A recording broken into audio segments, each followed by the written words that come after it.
당시에 로마의 엄청난 핍박을 받고 있던 로마 교회가 오히려 그들의 믿음이 온 세상에 전파되고 있다는 소식을 듣고 지금 사도 바울의 편지를 쓰면서 하나님께 감사하다고 그렇게 이야기를 하고 있는 것을 볼 수 있습니다. 이들이 그 엄청난 핍박과 고난 속에서도 이렇게 믿음을 전파하는 그런 현상이 그들의 삶 속에 드러난 것은 교회의 본질과 존재의 목적이 무엇인가를 분명히 알고 있었단 말입니다.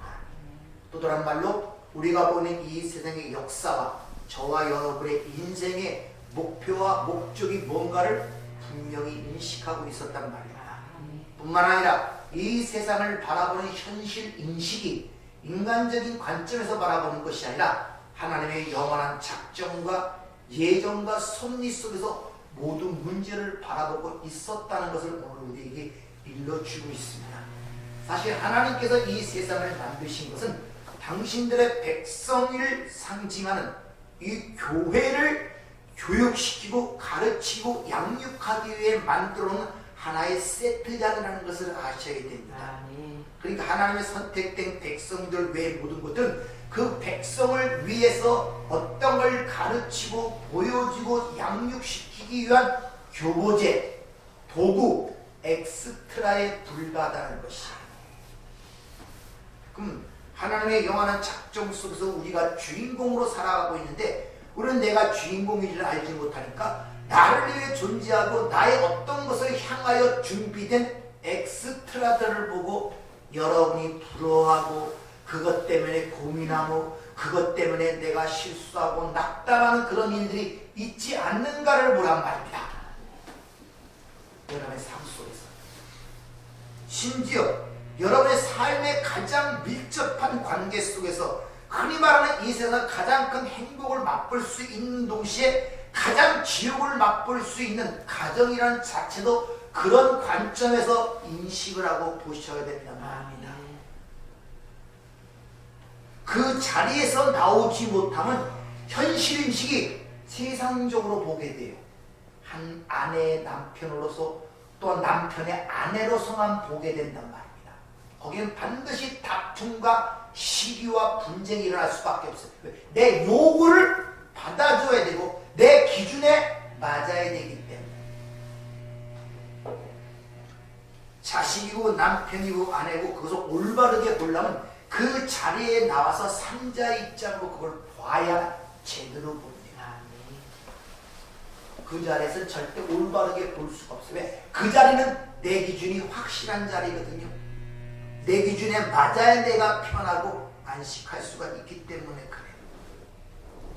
그래서 하나님이 이 땅에 당신의 백성들의 공동체, 이 교회는 공동체는 예수 그리스도 즉 하나님의 아들의 죽으심으로 말미암아 나타난 은혜의 공동체라는 것을 다시 말하면 우리 입장에서는 자기 부인과 자기 십자가를 통해서 완성되는 은혜의 공동체라는 것을 5절에 말씀드린 것처럼 너희는 나를 누구라 하느냐 그 질문의 답변을 통하여 지금 일괄적으로 주님께서 교회가 뭔지를 계속 이야기를 하고 계시는 거예요.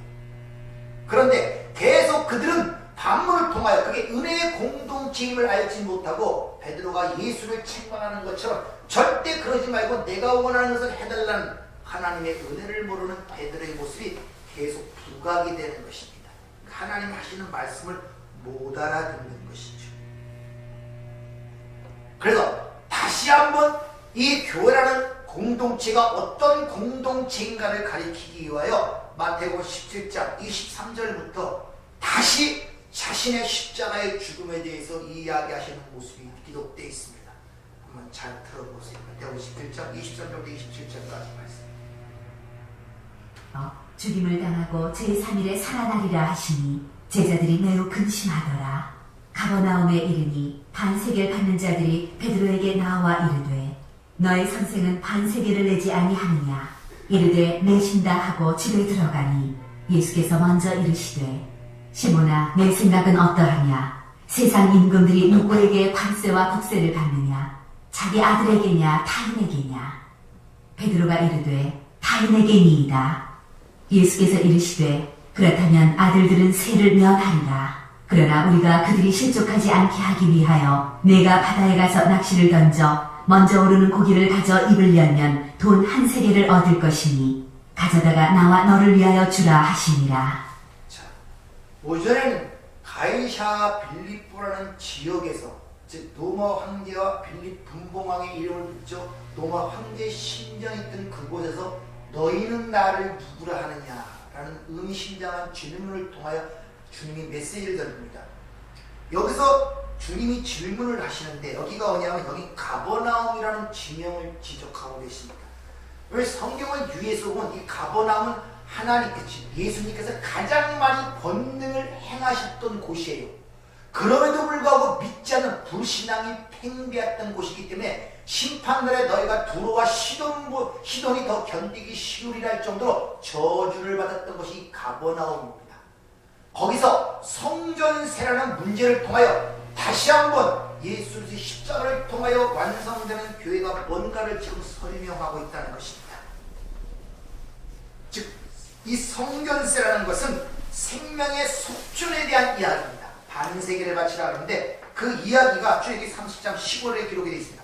너의 생명을 대속하기 위하여 여호와께 드릴 때 부자라고 반세기를 더 내지 말고 가난한 자라고 덜 내지도 말지니 너는 이스라엘 자손에게 속전을 취하여 회막 봉사에 쓰게 하라. 이것이 여호와께서 이스라엘 자손의 기념이 되어서 너희 생명을 대속하리라. 그러니까 성전세가로 나는 반세기라는 것은 생명의 속전이었습니다. 근데 생명의 속전은 반세기를 내야 되는데 부자라고 해서 더 내지도 말고 가난한 자라고 해서 덜 내지도 말라고 얘기하고 있다는 말입니다. 그러니까 이 반세기는 이 땅에 예수 그리스도 우리의 생명의 속전으로 오시는 예수 그리스도를 상징하여 드러내는 거예요. 그러니까 부자든 가난하든 지위가 어떠든 아무 상관없이 그 사람들의 생명을 속전받을 수 있는 것은 예수 그리스도밖에 없다는 것을 지금 가르치고 있다는 것입니다. 그러니까 인간의 어떤 출신이나 성분이나 배경이나 조건이나 자격 등을 고려해서 주어지는 것이 아님을 지금 가르쳐주고 있는 것입니다. 그리고 자신이 바로 그 반세계 생명의 속전으로 온 하나님의 아들임을 조금 전에 읽었던 그 말씀 속에서 주님이 친히 말씀하시죠. 그리고 베드로에게 물고기를 잡아서 그 입속에 있는 한 세계를 빼내 너와 나의 성전세로 드리라고 얘기를 하죠.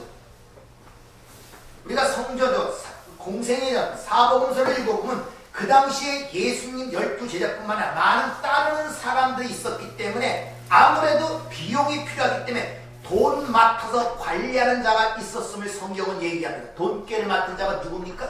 가룟 유다였단 말입니다. 근데 그게 돈깨를 맡은 그 돈깨, 그 성전세 한 세겔이 없었겠습니까? 그럼에도 불구하고 그 돈을 쓰는 것이 아니라 바다에 가서 물고기를 잡아 입을 열면 거기에 한 세겔이 있으니 그 한 세겔로 너와 나와 속전으로 드리라고 그렇게 주님이 말씀하고 있단 말입니다. 굳이 물고기를 잡아 그 입에서 한 세겔을 취하여 너와 나를 위하여 주라는 말의 의미를 잘 기억하셔야 돼요. 다시 말하면 구원이라는 것은 인간이 마련한 그런 것으로 되는 것이 아니라 하나님의 위대한 능력과 은혜로 값없이 주어진다는 사실을 거기서 가르쳐주는 동시에 물고기, 바로 이 땅에서 하나님의 백성들, 구원받아야 할 하나님의 백성들을 상징하고 있는 게 물고기예요. 그래서 베드로와 제자를 부를 때 내가 사람을 낚는 어부가 되게 하리라 그렇게 말씀하시죠. 그러니까 바다에서 물고기를 잡았다는 것은 하나님의 낚싯대에 걸렸다는 거예요. 그것이 히브리어로 짜바, 그걸 군대라 그러는 거예요. 히브리 자는 군대를 짜바라는 가 낚싯대에 걸린 물고기란 뜻이에요. 그러니까 이스라엘 백성들이 가나안 입성하기 전에 민수기에 보면 백성들을 계수하죠. 근데 그 백성들이 계수하는 그 이름을 군대라고 얘기합니다.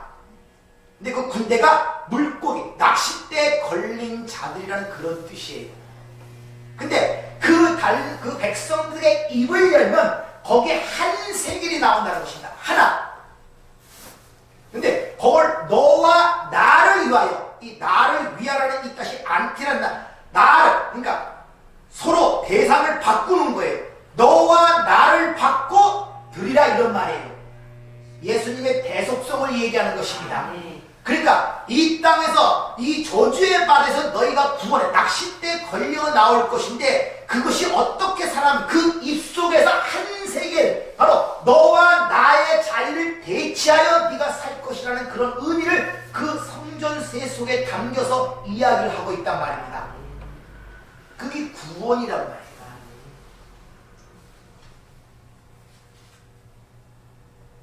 그런데 여기서 문제가 또 생긴 게 뭐냐면 이 하나님의 그 교회의 은혜성을 생각지 못한 거기에 제자들이 12제자가 있었단 말입니다. 근데 왜 하필 예수님과 베드로의 그 세를 주라고 얘기할 때 나머지 11제자는 어떤 생각을 가졌겠습니까?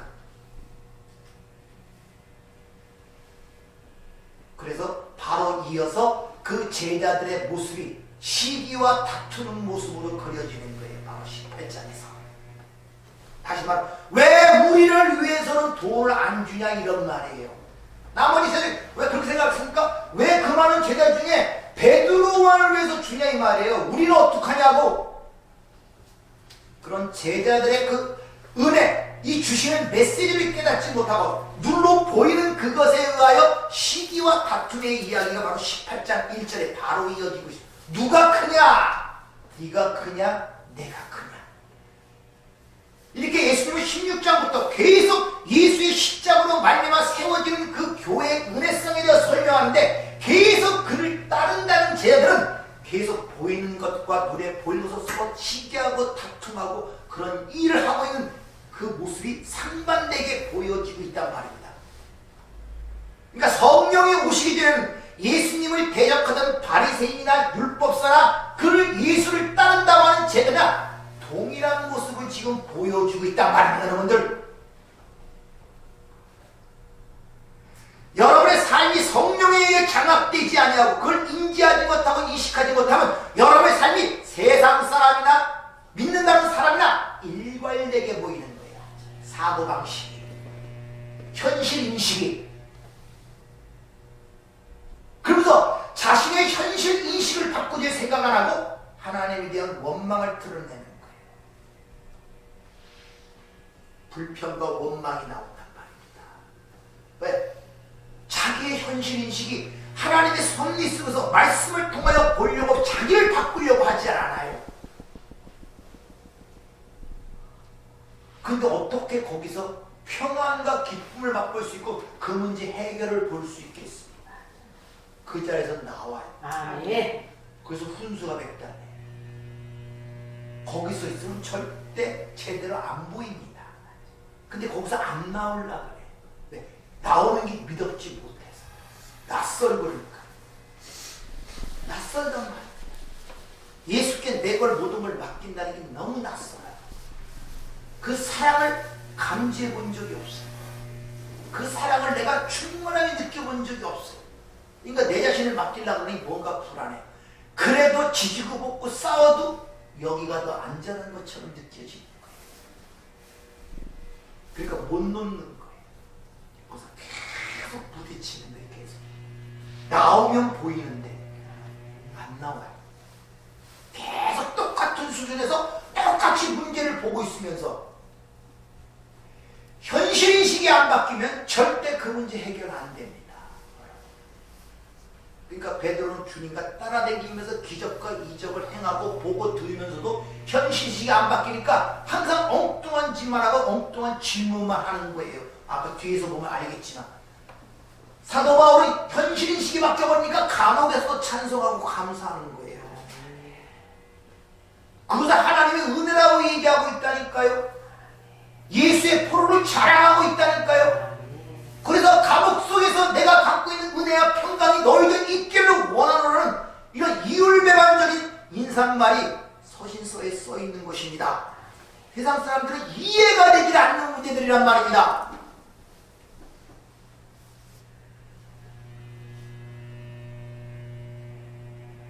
지금 교회의 자기 부인과 하나님 나라의 은혜에 대해 거듭 말씀하시는데 그 속에서 제자들은 끊임없이 자신의 존재의 욕망과 이 땅에 보이는 것의 성취를 위한 그런 타락한 인간의 변하지 않는 모습을 계속적으로 부각시켜 보이고 있단 말입니다. 그래서 제자들이 뭐라고 묻습니까? 다투는데 천국에 어떻게 들어가야 됩니까? 이거 묻는 것이 아니라 천국에 누가 큽니까? 이렇게 물어요. 무슨 말이냐?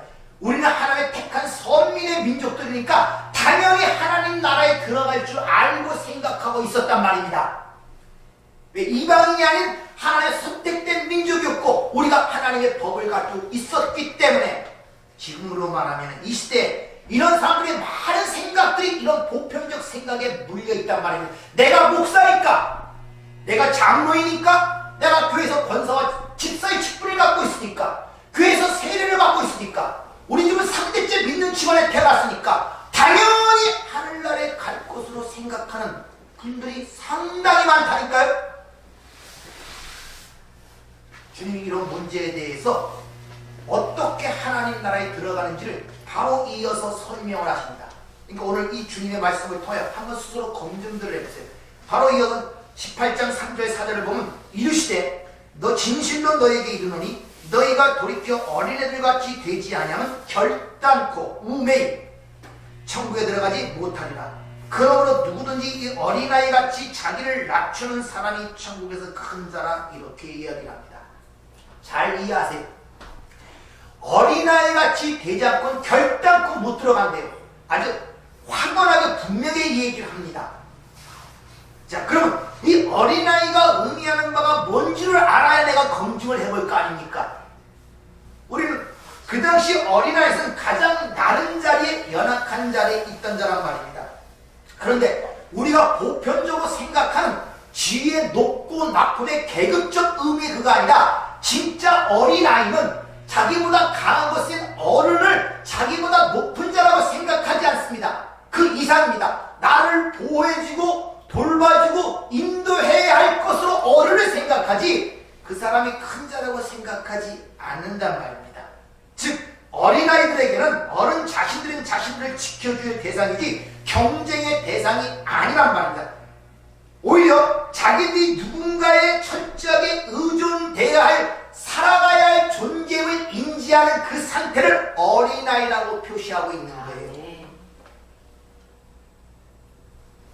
나는 힘이 없는 어린아이이기 때문에 어른을 의지하고 저 사람이 나를 지켜줘야 산다는 그런 생각의 의미를 갖고 있는 것이 어린아이의 단어란 말입니다. 그게 바로 자기분이에요. 절대적으로 하나님의 나라는 하나님을 의지하지 않고는 들어갈 수 없다고 인식하는 사람.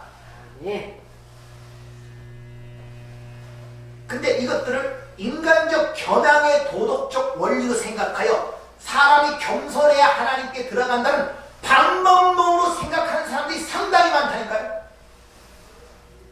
그래서 속에서 부글부글 끓어도 겸손하게 머리를 숙여서 예예하고 뭐 그러면 천국 들어가는 걸로 생각하는 그런 분들이 많다니까요. 어린아이가 말하는 의미가 그거가 아니란 말입니다. 천국은 어린아이처럼 자신이 누군가에 철저히 의존하여 살아갈 존재로 들어간다는 사실을 인지하는 자들을 어린아이라는 단어를 통해 우리에게 일러주고 있단 말입니다. 그런데 나라는 존재가 전적으로 무능하고 불가능하다는 사실을 깨닫지 못하는 자들은 어떻게 예수를 영접합니까?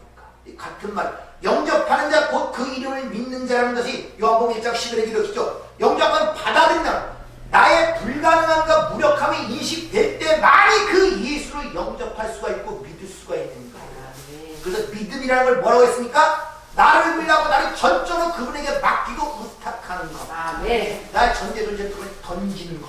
이걸 믿음이라고 해요. 그러니까 어린아이가 의미하는 것이 바로 그거란 말입니다. 그러니까 제자들이 그 앞서서 서로 다투는 거, 누가 크냐 작으냐 그런 사고방식으로는 못 들어간다는 걸 그들에게 이야기를 해주고 있는 거예요. 그러면서 곧 이어서 그들에게 니들이 그렇게 자랑하는 육신적 자랑은 바로 무능하고 허망하다는 사실을 그들에게 가르쳐줍니다. 마태복음 18장 8절부터 보면 만일 내 손이 내 발이 너를 범죄하거든 찍어내버리라. 장애인이나 다리 저는 자로 영생에 들어가는 것은 두 손과 두 발을 가지고 영원한 불에 던져지는 것보다 나으리라. 만일 내 눈이 너를 범죄하거든 떼어내버리라. 한 눈으로 영생에 들어가는 것이 두 눈을 가지고 지옥불에 던져지는 것보다 나으리라. 여기서 육신을 잘라버리라 그러죠. 이 말은 범죄하면 진짜 잘라버리라고 하니 여러분은 지금 성도 중에 눈과 발이 남아있을 사람이 어디 있습니까? 네? 없단 말이에요. 그러니까 그런 말이 아니란 말입니다. 다시 말해 인간의 욕망, 눈과 손이라는 것은 인간의 욕망, 보고 행하는 것을 통칭하는 거예요. 인간의 욕망, 그 야망이 그런 것들은 천국에서 전혀 소용이 없고 필요 없다는 것을 그렇게 말씀을 드리고 있는 것입니다. 그러니까 너희들이 절대로 이 세상에 보이는 것을 근거로 하여 사람들을 판단하거나 너희들의 기준으로 큰 자, 작은 자의 어떤 구별됨을 하지 말라는 것입니다. 그래서 두 손을 잘라버리고 지옥에 던져지지 않고 천국에 들어가는 게 낫다는 그런 말씀의 의미란 말입니다. 그러니까 교회는 은혜의 공동체라는 것은 지고화를 막론하고 빈부귀천을 막론하고 물고기 입속에서 한 세계 너와 나의 자유를 대치하여 구원을 받은 사람들이기 때문에 겉으로 보이는 것들에 의하여 조건이나 행위에 의하여 그것을 판단하고 결정하고 그걸 기준으로 삼지 말라는 의미가 그 속에 포함이 되어 있는 거예요.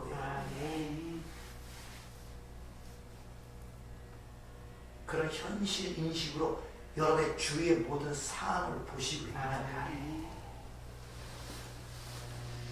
내 남편이 저 남편보다 못한 것 같고 내 아내가 저 아내보다 못한 것 같고 내 자식이 저 자식보다 못한 것 같고 여러분이 생각하는 그런 기준들은 이 땅에서 이 마귀가 만드는 스크린을 통해서 여러분 속에 주입을 시켜 쇠뇌된 그거란 말입니다. 여러분들 도대체 좋은 남편이 어떤 남편이에요? 결국 말 들어보면 자기 좋은 거 다 해주는 다 해주면 그 좋아질 것까요? 그 남편이요? 아니에요. 절대 욕망은 그렇지 않습니다. 그 좋은 거 다 해주는 남편들은 그렇고 엉뚱한 사람에게 그 간사람이 얼마나 많은지 아십니까 여러분들? 근데 뻔히 알면서도 자기를 또 그렇게 하려고 그래요. 이게 인간의 이중적 모순이란 말이에요. 이런 내 자신의 철저한 모습에 여러분이 절망을 해야 돼요. 이런 내 모습에 그 말씀을 통해 절망을 해야 된단 말입니다. 확 깨달아야 된단 말입니다. 내 안에 번쩍번쩍 불이 나야 된단 말입니다. 아이고 주님 내가 죄인입니다. 잠도 모르게 이런 고백이 나오고 그럴 때 여러분의 시각 현실인식이 바뀌기 시작하는 거예요. 차츰차츰. 그럴 때 진정한 용서와 섬김이 나오고 원수를 사랑했다는 그 말을 겉으로 들어서 그걸 참고 속으로 새기려고 그러니 속이 다 썩어 문드러지는 거예요. 참아집니까? 예? 그 마귀가 한 번씩 딱 시비로 톡 터뜨리면 다 폭발됩니다. 너 죽고 나 죽자는 시비로. 속이 시원할 것 같죠? 그 속엔 찬바람만 들어야 하고 나면 해결된 거 아무것도 없습니다. 그 문제 떠나면 또 다른 문제 생겨요. 이 세상에 문제 없는 곳 없습니다, 여러분. 어디 가도 다 문제 있어요.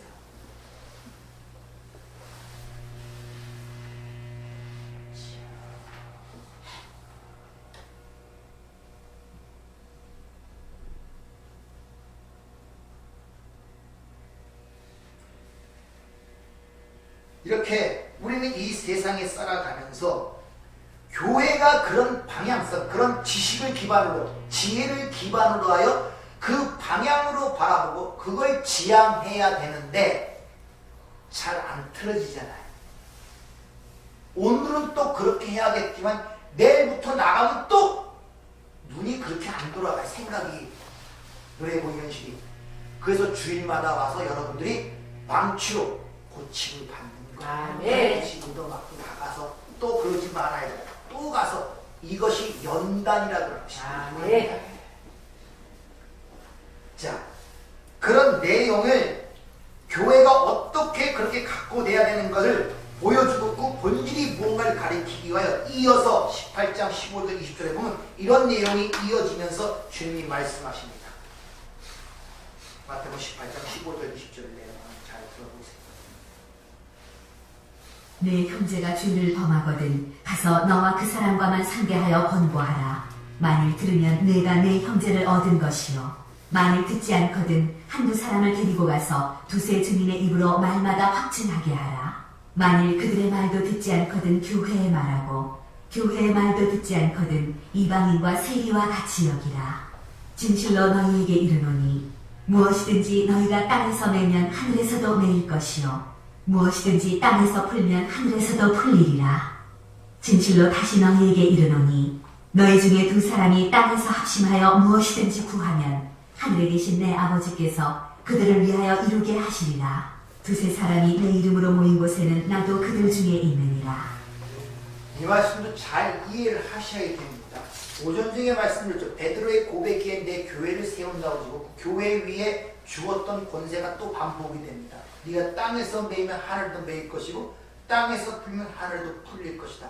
그 내용의 오전 중에 그 내용의 의미가 뭔가를 말씀을 드렸어요. 한번 그걸 생각을 해보시고 오늘 그러니까 지금 이 이야기는 하나님의 백성 교회에 대해 이야기를 하는 것입니다. 근데 죄를 범하거든 이렇게 시작되는 것 같이 이 전제를 통해서 우리가 깨닫는 교회 안에도 죄가 있을 수밖에 없다는 것을 우리에게 보여주는 거예요. 이 세상에 보이는 교회가 깨끗한 거 하나도 없습니다. 사실 세상적으로 보거나 성경적으로 보거나 교회는 죄인들이 모이는 것이지 의인들이 모이는 것이 아닙니다. 밖에 다 깨끗한 사람들이 있어요. 여기 진짜 죄인이라고 인식하는 자들만 오는 곳이 교회란 말입니다. 자, 그렇게 됐을 때 교회가 그 죄가 있을 을 보여주시고 근데 그 죄라는 것은 우리가 생각하는 것처럼 여러분이 그게 잘 왜 이해가 안 되냐면 겉으로 드러나는 어떤 행위를 통해 나타나는 것만 자꾸 죄라고 생각하기 때문에 그래요. 성경은 겉으로 드러나는 거 그렇게 신경 쓰지 않습니다. 다 내부를 얘기해요. 그래서 살인, 가는 그게 다 어디서 나온다? 우리 마음에서 나온다 그러죠. 무엇보다 부패한 게 뭐다? 마음이라고 그러죠. 그러니까 성경은 항상 우리의 마음의 상태를 얘기하고 있지 그것이 외부적으로 남의 눈에 보이는 행위를 얘기하고 있지 않음을 성경은 우리에게 명심을 하셔야 돼요.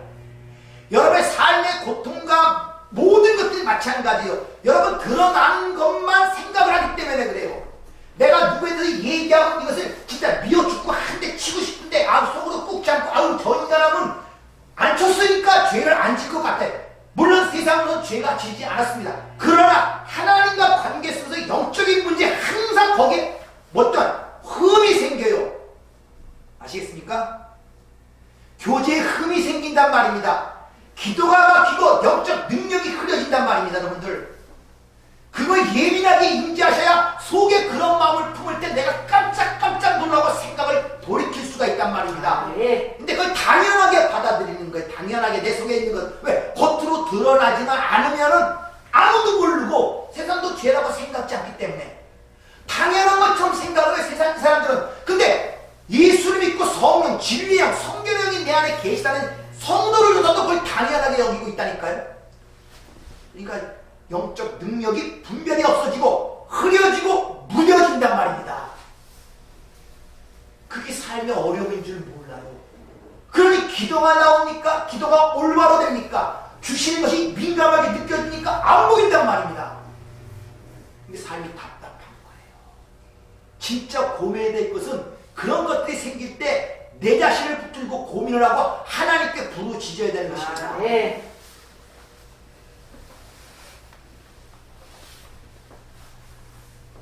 그러니까 성경은 인간에서 나오는 게 다 죄라고 얘기를 하고 있어요. 시편 51편 5절 죄의 중에 잉태되었고 죄의 악중에 출생했대. 인간에서 나오는 것을 죄하는 게 뭐가 있겠습니까? 그래서 죄인이라고 그러는 거예요. 죄를 졌기 때문에 겉으로 드러났기 때문에 죄인이 아니라 죄인으로 태어난다니까요. 여러분들 소경으로 이 땅에 온다니까요.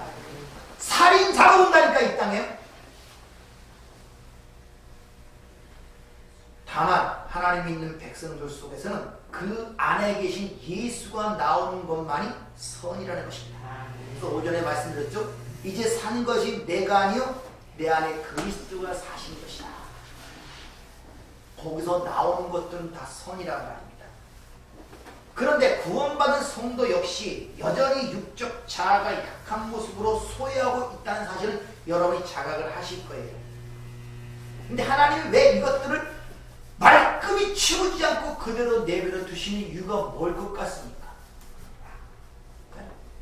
왜 그럴 것 같습니까? 좀 말끔히 치워주시면 편할 것 같은데 왜? 하도 은혜를 잘 까먹었고 니들이 처음 자리인가 어딘가를 깨닫기 위하여 항상 옆구리에 가시를 내밀어도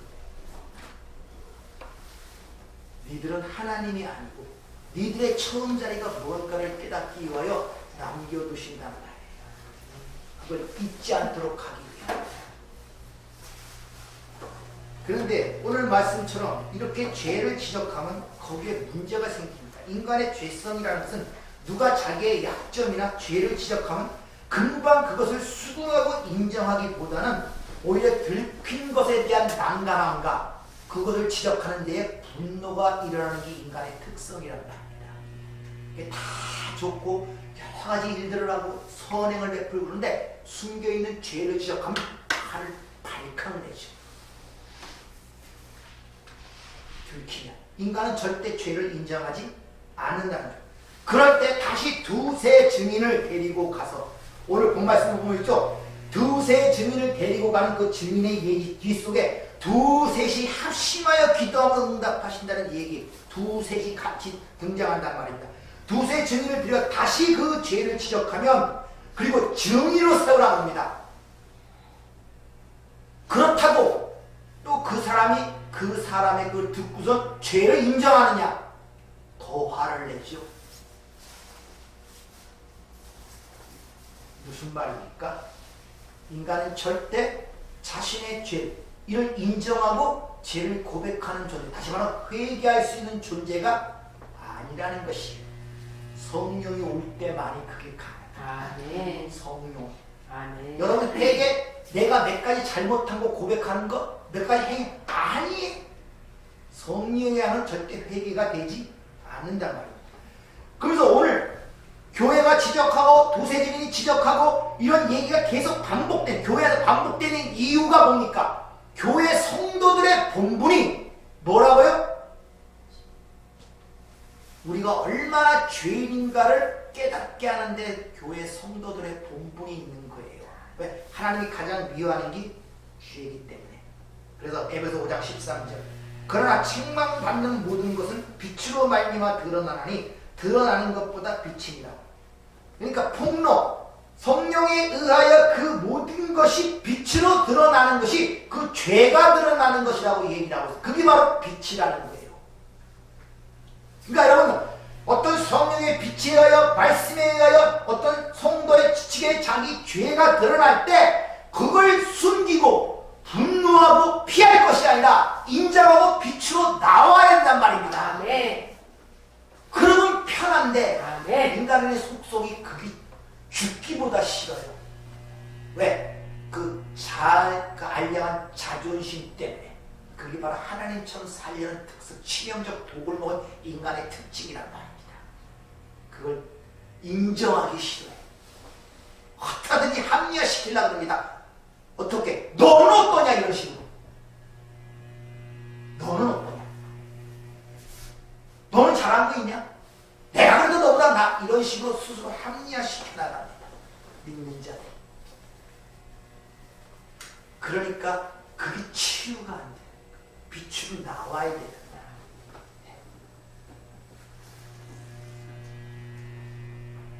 따라서 목사의 설교도 마찬가지입니다. 여러분들의 죄를 가려주거나 감추어주는 것이 아니라 너물처럼 낱낱이 폭로시켜 여러분의 실체를 드러나는 거예요. 그래서 뭐를 바라보도록? 예수의 십자가를 바랍니다. 아멘.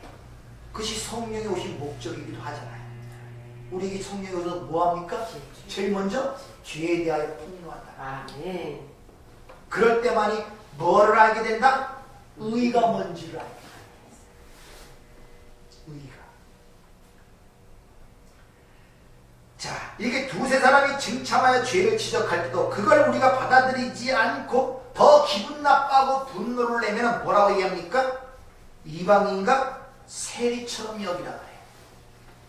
이 말은 교회 밖으로 내치라는 말이 아니란 말입니다. 만약 그렇다면 여기 앉아있을 사람이 누구였겠습니까? 그 말이 아니라 성경에서 이방인과 세리는 우리가 복음서를 하지만 항상 예수의 국률을 입는 자들이 이방인과 세리들이에요. 그래서 예수님이 핍박한 것은 하나님을 믿는다는 유대인이었지 이방인이 아니었습니다. 예수님이 핍박하는 율법을 잘 지키는 바리새인이었지 세리와 창기들이 아니었단 말이에요. 이렇게 이방인과 세리라는 것은 항상 예수님의 국민의 대상이었다는 것을 여러분이 기억하시면 이 말씀이 무슨 의미인지를 잘 이해하실 수 있다는 것입니다. 다시 말하면 인간이 육신의 몸을 입고 있는 한 절대 자신의 인간의 육신의 연약함과 죄성을 인정할 수 있는 존재는 하나도 없으니까 하나님이 그들의 국률을 통해 불쌍히 여김을 토듯이 그런 심정으로 그를 보라 이런 말이에요. 그 말 속에는 너도 예전에 그러한 존재 아니었느냐는 질문이 그 속에 같이 함의되어 있는 거예요. 너도 그 전에 그런 존재였단 말입니다. 근데 하나님의 국률하신가 은혜를 입어 하나님의 백성이 된 것이지 네가 뭘 잘났고 똑똑하고 착해서 된 것이 아니라는 그런 의미가 그 속에 포함이 되어 있단 말입니다. 따라서 인간은 절대 성령의 간섭함이 없이는 죄를 깨닫지도 못하고 자신의 죄인됨을 인정하지 못할 뿐 아니라 회개하지도 못한다는 사실을 보여주고 있는 것입니다. 따라서 우리는 너희들은 이방인과 세리처럼 전적인 하나님의 국률을 입어서만이 구원받을 수 있는 존재임을 부각시키는 게 오늘 지금 조금 전에 얘기한 그 이야기란 말입니다. 그걸 얘기하는데 바로 뒤에서 이어진 베드로의 고백이 또 어떻게 나오지 않습니까? 그럼 몇 번까지 용서해야 됩니까? 이 질문이 나오는 거예요. 너희는 용서할 존재가 아니라 전적으로 용서를 받을 존재라는 것을 설명하는데 베드로가 못 알아먹으니까 그러면 주님 우리가 몇 번이나 용서해 줘야 됩니까? 라는 질문이 바로 뒤에서 나오는 거예요.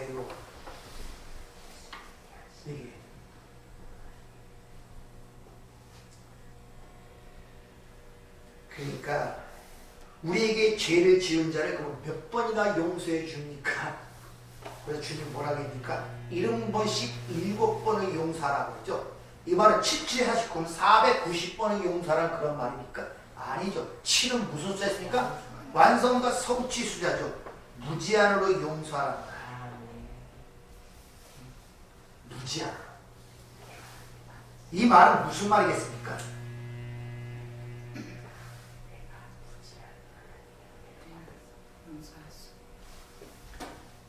이런 것이 7번을 용서하는 것을 너희가 반드시 성취해내라는 그런 말씀이겠습니까? 너희들은 무한한 용서를 받아야 할 죄덩이라는 말이 그 속에 함의되어 있는 거야. 근데 베드로가 그걸 깨닫지 못하고 내가 몇 번이나 용서해 줘야 됩니까? 그런 교만의 자리에 앉아 있는 거야. 항상 인간들의 실상이 그렇다는 걸 지금 폭로를 시키고 있단 말입니다. 그러니까 자신이 무한한 용서를 받아야 할 죄인의 자리라는 걸 깨닫지 못하고 자신이 용서를 받을 수 있는 자리에 있는 교만한 생각을 베드로가 갖고 있었단 말입니다.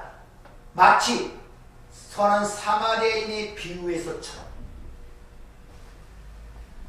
네가 용서를 사람 즉 이웃의 도움을 받고 사랑을 베품을 받아야 할 그 강도 만난 자라는 사실을 알아야 되는데 율법사가 그러니까 내가 사랑할 이웃이 누구입니까? 하는 율법사와 똑같은 맥락에 지금 보고 있단 말입니다. 이게 베드로의 현실인식이에요. 이만큼 우리는 이 율법적 사고방식과 세상적 현실에서 웬만 떠나기가 쉽지 않아요. 그래서 배우고 또 배우고 또 배우고 어제 들린 말씀 또 들려주세요. 이런 간절함이 있어야 된단 말이에요. 이런 간절함.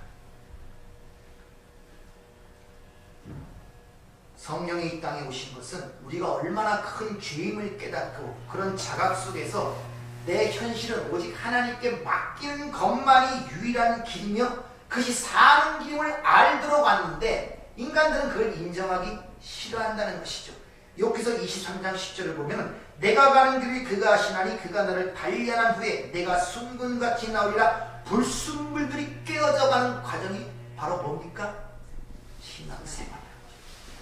지난주에 말씀드린 그게 예수의 포로의 삶, 예수의 포로, 예수의 영광을 같이 누리며 환희하며 가는 것이 아니라 예수의 포로 끌려가면서 오직 나를 이기신 예수의 영광만 드러나고 나는 세상으로부터 모멸과 침을 뱉는 그런 예수의 포로의 삶이 신앙생활이라고 여러분에게 말씀을 드렸지 않습니까? 이사야 31장 9절 여호와의 불은 시온에 있고 여호와의 풀무는 예루살렘에 있다는 거예요. 풀무는 재련해갖고 어떤 걸 만들어내는 걸 풀을 뿌리죠. 근데 그 여호와의 불과 풀무가 시온산과 예루살렘에 있대요. 세상에 있는 것이 아니라 하나님의 백성들 교회를 상징하는 거 아닙니까? 그러니까 교회는 하나님의 불, 태워버리는 불, 정결케 하는 불, 그리고 그것을 새롭게 만드는 풀무가 바로 교회란 말입니다.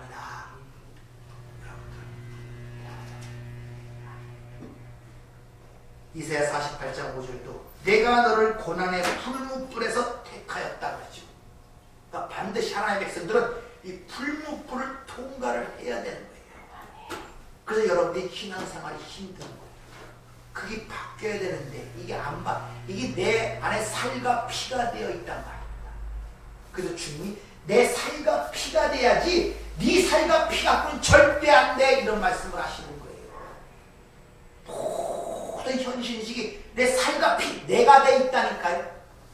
그러니까 거기서 나오는 건 그거예요. 흙에 속한 자는 흙이란 말이다. 그래서 그 살과 피 갖고는 안 돼. 내 살과 내 피가 너의 것이 돼야 돼.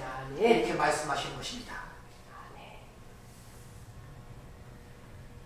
이같이 노마교회는 그 혹독한 현실 속에서 교회의 그 믿음이 드러나고 있었다는 것입니다. 마치 도살할 양같이 여김을 받으면서도 예수의 십자가만 굳게 붙들고 나가고 있었다는 거예요. 그게 로마 교회의 믿음이 온 세상에 전파되었다는 사도 바울의 그 말씀의 의미란 말입니다. 오늘날 우리에게 그런 모습이 있는가를 한번 살펴봐야 된다는 거예요. 내가 지금 예수의 포로서의 삶을 살아가고 있는가? 다시 말하면 나를 푸른 초장에 이끄시든지 사망의 음침한 골짜기를 이끄시든지 여러분이 그 가운데서 찬송하며 감사할 수 있는 지금 인생길이 되고 있는가를 바라보란 말입니다. 하박국 선지자는 이렇게 얘기하죠. 하박국 3장 10절 비록 무화과 나무가 무성하지 못하며 포도나무에 열매가 없으며 감람나무에 소출이 없으며 밭에 먹을 것이 없으며 우리의 양이 없으며 외양간에 소가 없을지라도 나는 여호와로 말미암아 즐거워하며 나의 구원의 하나님으로 말미암아 기뻐하리라. 우리 신앙생활이 이게 안 된다면 우리는 아직도 하나님의 그 은혜의 깊이를 모르는 것입니다. 그 사랑을 모르는 것이다. 따라서 하나님의 사랑이 어디에 녹아 있겠습니까? 네? 하나님의 사랑이 어디에 녹아 있겠습니까? 가장 많이.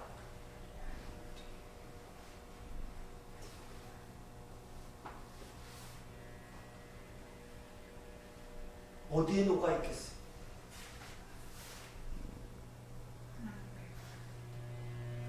로또 복권에 녹아 있겠죠? 어디에 녹아 있겠어요?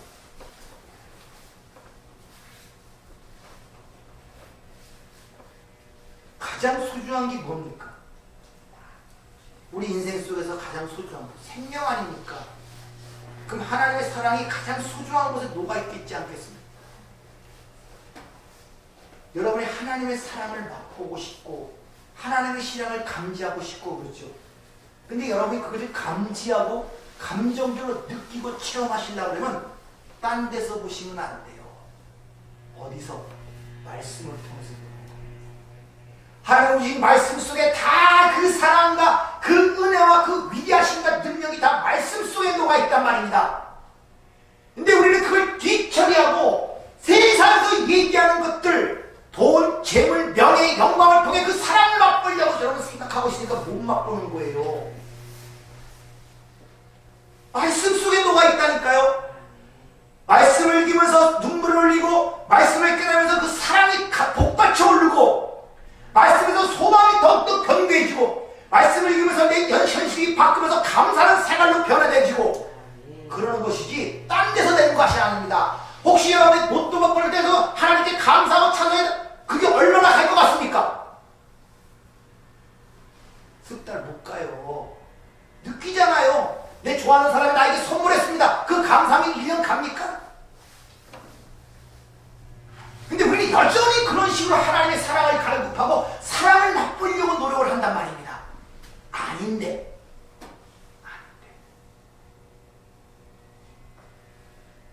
그래서 하나님의 사랑이 현실로 나타나는 게 예수 그리스도 아닙니까? 근데 그분을 말씀이라 하는 이유가 바로 거기 있는 거예요.